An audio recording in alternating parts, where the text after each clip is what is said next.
Welcome to Smackey's Garage. Today we're going to be doing a little bit of organization in our toolbox. So last week or 2 weeks ago you saw we got this toolbox here, and what we did is we ended up just dropping all the tools in. Today we're going to look at how to use Kaizen Foam to better organize the tools. We're going to go through some tips, we're going to go through some tricks, and we're going to get a few drawers done. So let's go ahead and let's dive into the tools that we're going to be using to do this job. So to do this project I have a few tools that I feel like you must have. I have the Fast Cap foam. You can see I'm using black, red, black. I have Fast Cap's silver long nose pen. I'm going to be using this to mark around the tools. Having a long nose is important to make sure you get up close to the part you're trying to cut against. The DeWalt blade. So you can get the Fast Cap one. I'm just using the one I already have. The reason why I'm using this is, and why I'm using new blades, is if you have dull blades, it could rip the foam, and you don't want that to happen because it doesn't look good. And then I have a Fast Cap knife here. So this is a small bladed one. I use this for cutting out the tools and the shapes inside, but you'll see that. And then we're going to have various straight edges that we're going to be using. This is a smaller one, and then we have some masking tape that we're going to be using if we're trying to line things up across a large border. I think one of the most important parts while we're doing this is kind of looking at what are the decisions of what is going where. So on my toolbox, I get the pliers up top, use them often, screwdrivers, use them often, sockets, use them often, and then open end wrenches. So what we're gonna do is we're gonna end up doing, I think, the open end wrenches, we'll do the screwdrivers, and maybe we'll do the sockets, and we'll talk through kind of just some decisions as we do them. So we're gonna use this piece of scrap to practice first. I have my 3/8 inch drive right here that we're gonna be using. I'm going to drop it directly in the center, and then I'm going to mark against it. So now that I have this here, I'm going to take my Fast Cap long nose pen, put a finger on it, I'm going to trace around it.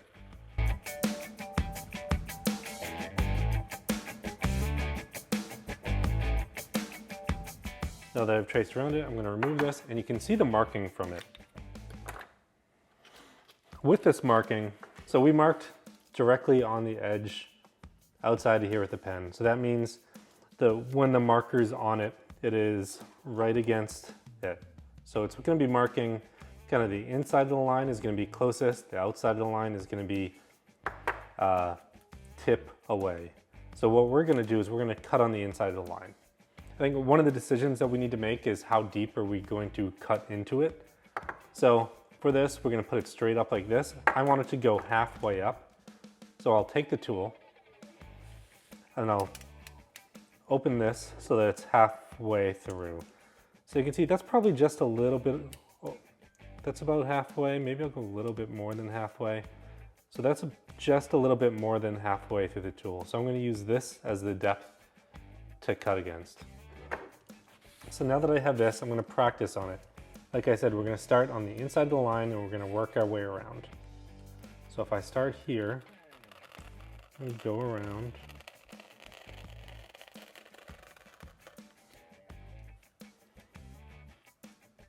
And then one of the things I like doing with this, it's easiest if you're going to be rotating the piece rather than rotating the tool. You can do both, it's just up to what you want to do. So like, if I take this here and I just go, I'm going to cut around and rotate maybe both at the same time. I'll come over here, do the same thing on this side. Making sure that the depth of the knife stays the same the entire time. Now that it's cut out, we can take a look, make sure everything is cut correctly. And then what we want to do is we want to use our finger and kind of dig it out. So push down to the bottom layer you cut and then kind of rip.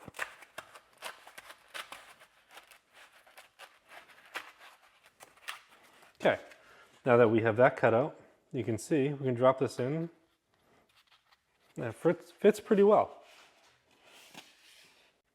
So one of the things that we can do after is we can take a little soap and water and we can take this off.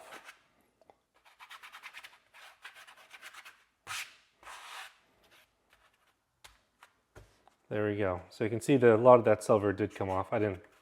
You can clean it off later, but I'm not gonna clean it now. But one of the things I recommend doing is take some time, practice with a knife, make sure that it's really sharp. I've been using this for a while, so I'm probably gonna have to break off the first 2 tips on there, but do a few different tools and see how it comes out.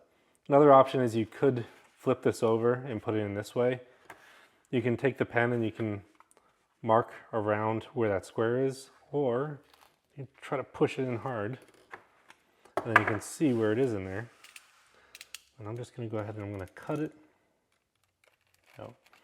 And if you're doing it this way, it doesn't need to be perfect because it's going to be underneath. So if it's too big, that's fine. It's just going to be under it. So that's out. Drop it in. There you go. Now we're in place. So like I was saying, I think one of the most important things to do when using this fast cap foam is practicing with what we have and practicing with what you have. Now that we're done practicing with some of the scraps, let's go ahead and let's move on to some of the real thing and get the screwdrivers marked up. One of the first things I'm going to do is I'm going to end up using the tape to mark off the edges, just so that I don't get too close to it and I know where the line should start.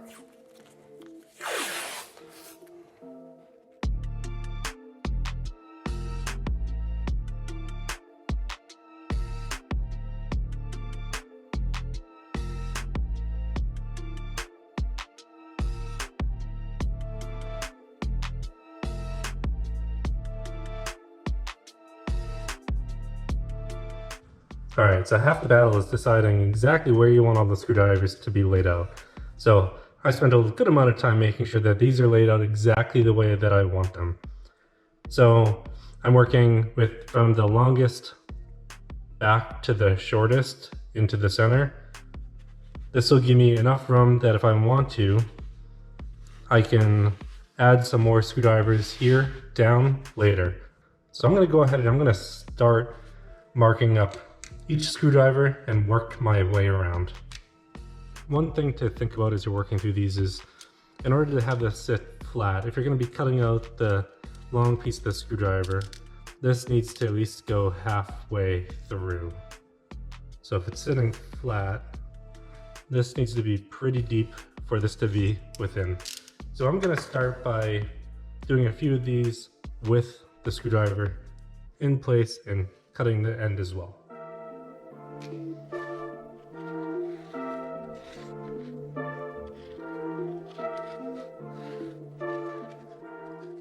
Again, we're keeping the screwdriver straight up and down.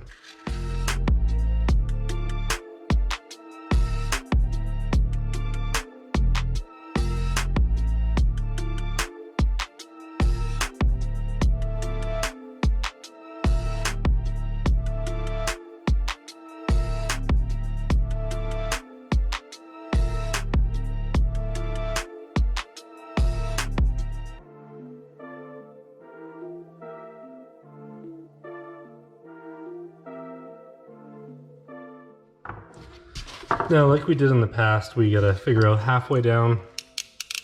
So if I want that in there, probably start this deep and see how it is. Now you can't add more material, but you can always work your way deeper. With these bigger pieces, it's typically harder to rotate them unless you have a big table that you're working on. I do not. Okay, so after that's done. Again, I like to pull towards me because it's easier for me.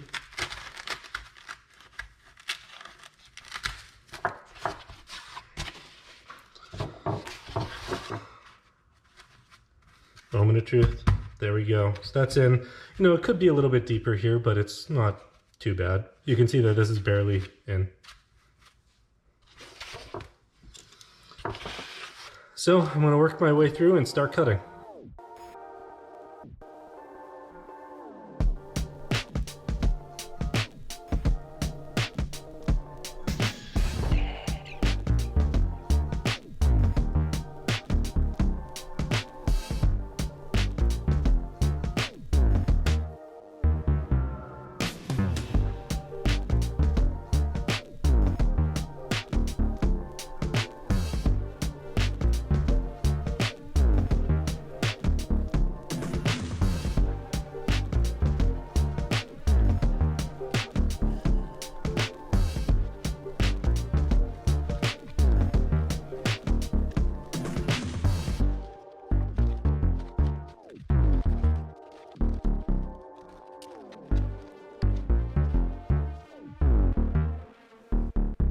Now let's look at the open end wrenches. One of the decisions we have here is what direction to put these. You can either put them vertical like this and cut them in so they slide in, or you can have them flat. I'm going to play around with some orientations to see how I want to install them. We'll see what I come up with, but to get them all to go in one direction, I might actually have to do them vertical like this. Now what I decided to do is I'm going to go vertical like this. I want to see how it comes out and see how they look. So I have extra foam that if I don't like the way they look, I can go the other way. But if I'm going flat like this, unless I stagger them, I'm not going to have enough room to do them all in one path. You can see just even doing like this, touching, they're going to be close to the edge here. So spacing them apart is not going to work. So I'm going to go ahead and I'm going to mark some of these up and I'm going to see where I can get to.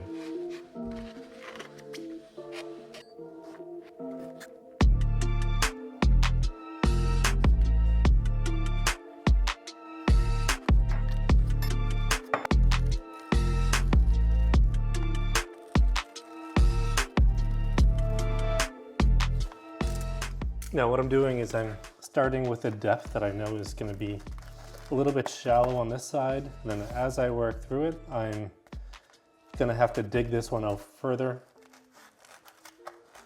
after I see how far off it is.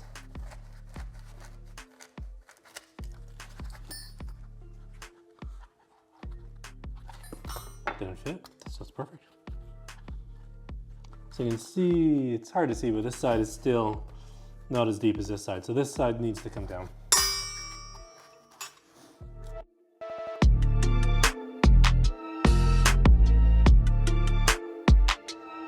Now the challenge with doing it this way is this end is always going to be, or most of the time, this end is going to be deeper than this end to get it flat. So you can see there I got it somewhat flat, but it's going to require a lot of tuning. So I'm going to go ahead and continue like this, but I'm going to have to do each one individually. So you can see this way how it's not even from one end to the other. There's that gap there. So this left side needs to be deeper than this right side. So it's going to be a lot of work. So I'm going to go ahead and I'm going to continue on and then I'm going to skip ahead. Now one of the things I'm going to do is I'm going to mark this every inch or so, or to give myself at least a reference point as I put these on.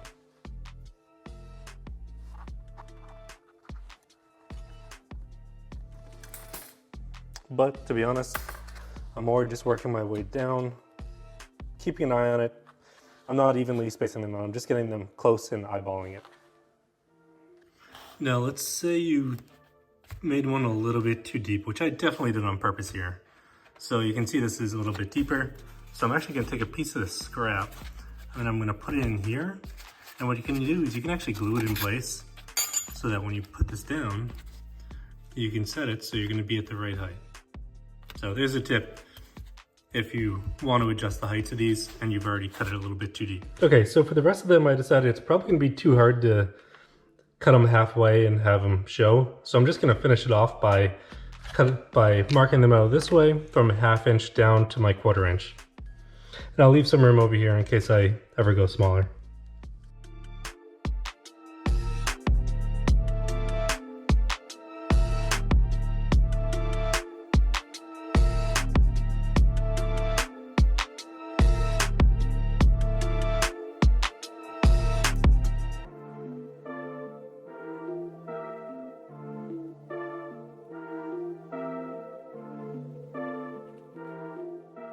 And one other thing to keep in mind on when you're doing this, there is a minimum depth you're going to need to cut. So I'll probably cut these to have this open. When I get down here, I'm probably just going to slice it over and not include this little piece because chances are it's going to rip. But I'm sure you could do it.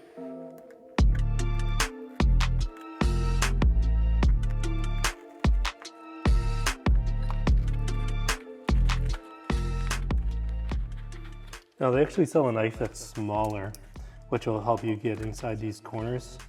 I do not have it, so that's why I'm going down the path I'm going. But if you do get the smaller knife, you'll probably have more luck going inside here.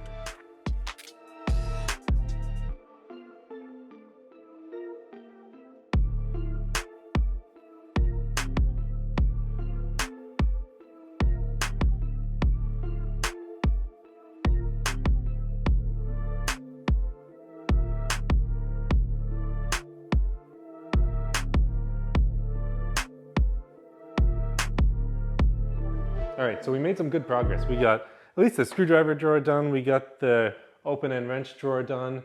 So everything's starting to look good. I'm really happy with the way that it's turning out.